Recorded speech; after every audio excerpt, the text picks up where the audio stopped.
Good day, everyone, and welcome to another podcast. So, I am Miss Anne, a teacher and also a counselor. So, today we are quickly going to discuss how to become more motivated, going through all the strategies to really get this like internal motivation. So, first of all, a lot of times we think motivation is something that we are going to get like randomly at 2 p.m. you will get the motivation to do something, and unfortunately motivation usually comes after movement. We have to move and then usually we get motivated. So I have a saying that I love to say, ain't nothing to it but to do it. Like sometimes we have to start something, we just have to go and do it, and then afterwards we will become motivated. That being said, we have a few strategies and tips that you guys can use. I also think it's important to look at where your motivation comes from. A lot of times we have external motivation. So we want approval from other people, or we will want to diet to look good for other people, or we want to study hard to make our parents proud. And even though that is important and you should want to make your parents proud and yourself, motivation should come like internally. If it's only externally, you won't be feeling motivated for a long time. So, first of all, like I've said, number one, we have to move before we will get motivated. Then, secondly, we should do some internal work and look why we don't feel motivated to do certain stuff. Sometimes we put so much pressure on the points, the marks, and not the process. When we get to a stage where we praise the process and not the points, then usually we will become more motivated. For instance, okay, if you want to do good in the exams, if you only get motivated to learn hard for another test when you do well in the previous one, then maybe that motivation won't last. Why? Because we put all the praise on the points, the end result. We should be focusing on praising the whole process. So when you pitch up for every class, you should feel proud of yourself and you should praise that, and your parents should praise that. When you study hard, even if you don't do as well as you wanted to, then we should praise the process. When we praise the process, we get motivated to do the right stuff. So, step number one, we will have to go into action. Step number two, you guys, again, we have to lower the bar a little bit. Sometimes we are like, I want to start exercising. I have to go to the gym like a whole hour every day. You guys, if you're not somebody that likes to exercise, getting that goal for yourself, it's going to be too big. Setting yourself up for failure a little bit. Do not go into massive chunks. Lower the bar a little bit and be like, okay, for this week, I want to exercise every day. It can be 20 minutes. Not I have to do 20 minutes of a HIIT workout every day, just 20 minutes of whatever, okay? Lower the bar a little bit. And then again, praise the process. If you actually go and you put on your shoes and you go to the gym, or you meet up with a friend and you go and walk outside, be proud of yourself. Anything is literally better than nothing. A lot of times people are so hard on themselves. I have to get 80% for my maths. Okay, but if you're currently getting like 30%, setting up again, I feel like yourself for failure if you're going to say, I have to get 80. Goals are amazing and we should have goals, but it should be achievable. And you guys, our brains love small wins. So if we tell ourselves this term, I have to improve 5%, and you get that, you're going to feel like, I'm going to work, yay, I'm so proud of myself, going to work harder next time.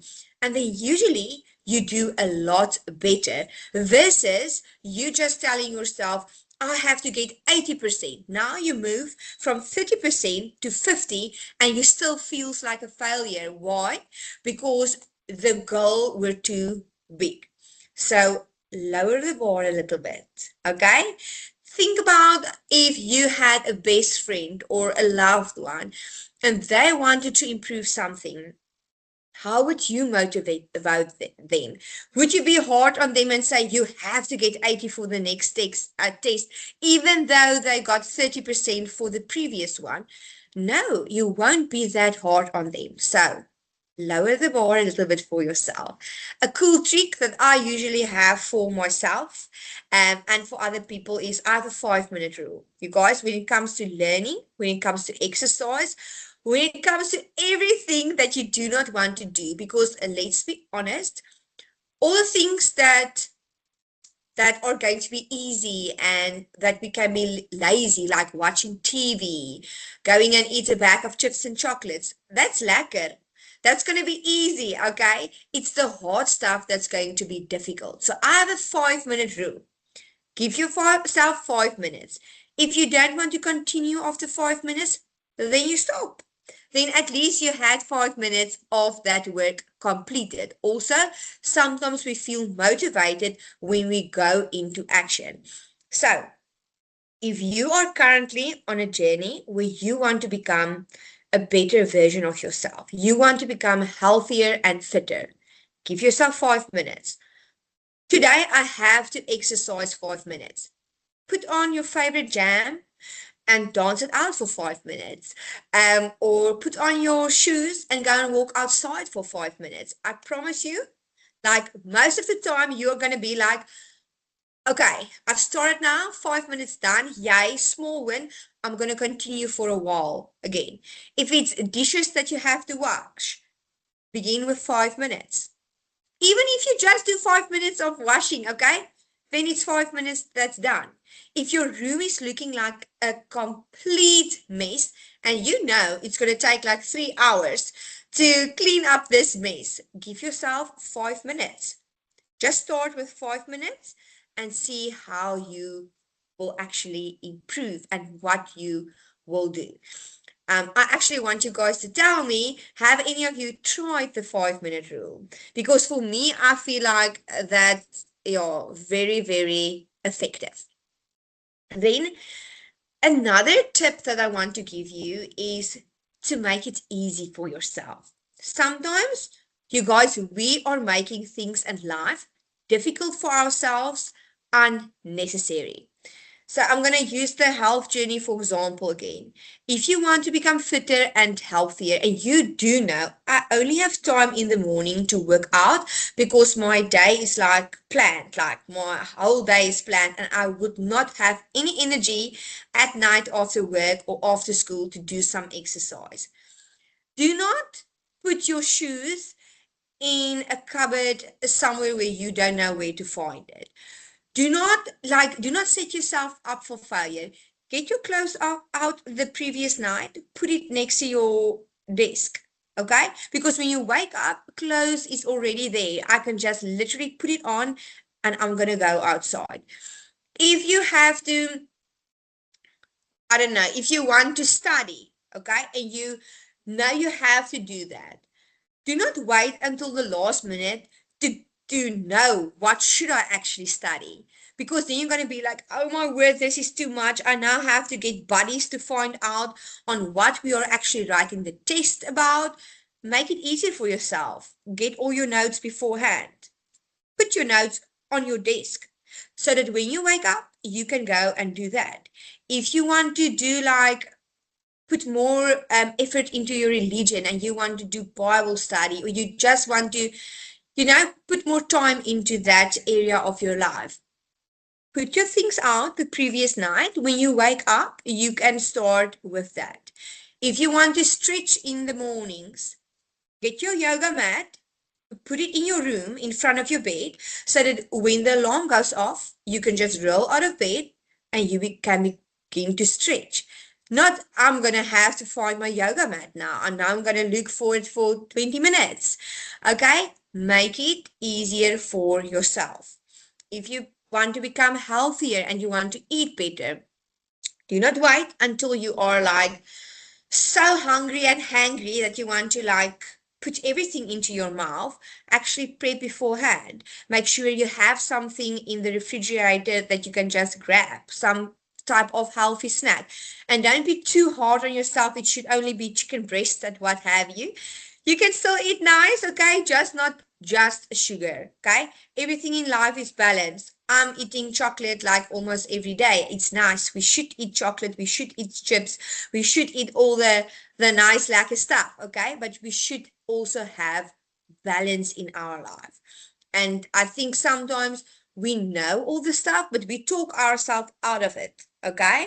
And this is where I'm going to come in with the next step, and this is to everything that you want to do in your life, think about, am I currently loving myself by doing this? Okay, so for sitting and procrastinating for 18 hours, I am not loving myself currently. Okay, I am not, because I'm putting myself off for a lot of stress, because I'm not going to finish the tasks that I want to do on time because I'm procrastinating. If you're feeling very overwhelmed and you have a lot to do and you just want to chill a little bit and go and lay in front of the TV, if you go and watch TV for 2 hours, you are loving yourself. You are deserving a break, you guys. We do deserve breaks. We do deserve fun times. But if I'm lying in front of that TV for 2 whole days without lifting my butt, I am not being loving to myself because it's unhealthy.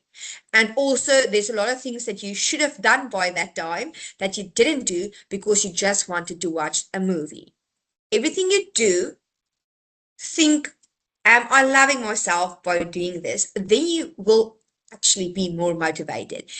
If you go and walk outside, you are loving yourself. You want to be strong. You want to be healthy. You want to walk without being out of breath. Okay. When you learn for your tests and for your exams, you are setting yourself up for success. You are loving yourself, you guys, because you can then do better in school, apply for a nice like course to study at varsity, get a great job. Okay, you are loving yourself. So we will get more internal motivation if we are thinking, am I loving myself by doing this? And am I loving myself in the long term? This is something that we all forget. A lot of times we are like, I love the short-term benefits. Laying in front of the TV for two like whole days. It's gonna be so nice. I'm gonna feel so relaxed. That's a short-term benefit. Do not only think short-term. We are living in a microwave generation, you guys. When we want the food ready, we want to pop it in the microwave, and in 5 minutes, we want that food ready. If we want a new outfit, we want to go on Takealot, Superbalist, whatever you want to go on, you want to order it. Even if you go and order it on Shein, you will get your stuff within a like few days or weeks. You will get the stuff delivered at your doorstep. We are living in such a fast-paced microwave generation. We just want everything now. We want now. And this is not how it actually works in the real life.